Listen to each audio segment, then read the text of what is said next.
Boom. Hello, internets. I got a good question from Red Bricks Skateboarding. They left a question in one of the threads of one of my other videos.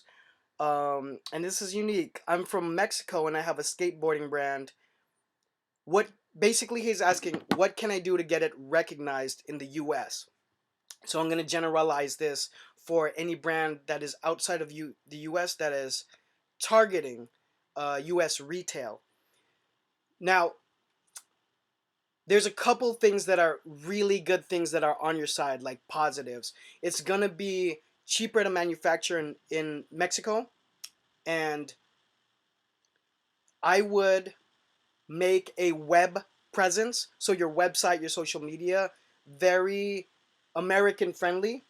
Like I'm not saying don't have a website that's in Spanish, but I would definitely have the main default be in English, and all the imagery needs to speak to an American retailer. Now, I'm not saying it has to be like American, like you don't want to put like the US flag or whatever. I would draw from the heritage of your country in some way, and mix it to be a really cool aesthetic.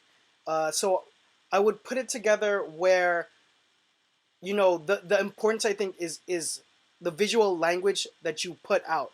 Um, so that's aesthetics. In terms of pricing the product, I would keep it at some sort of American standard.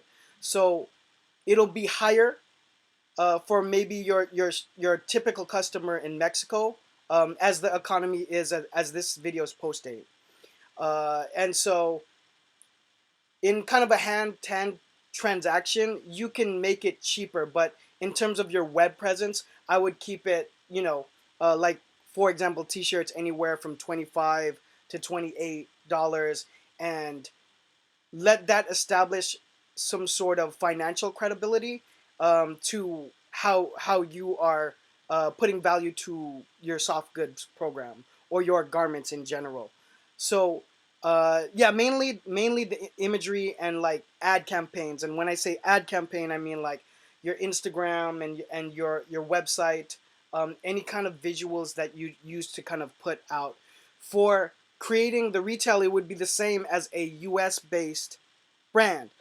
Target the shops that you want to be in, find who the buyer is, create a relationship if you can. I would attend whatever trade shows you can. I would go to Agenda, I would go to Venue, I would go to Magic in Vegas and meet the people who are buying, who are the retail. Be there where the American culture of apparel is, which is all those trade shows that I just mentioned, and whatever trade shows in the future are cracking. And what I'm trying to make Status Show, as a trunk show, I want that to be a place where fashion congregates as well. Um, so that's what I would do, without knowing more about your brand, your skateboarding brand. That's generally what I would say. If you guys have anything to add to the conversation, please drop it down below. Ooh, drop it down below if you guys have a brand that's outside of the US and you found success in a niche here, or you have the same sort of challenges. Let me know what those are so I can make another video or talk about it. Drop it below. Follow me on social media. See you guys on the next one. Peace.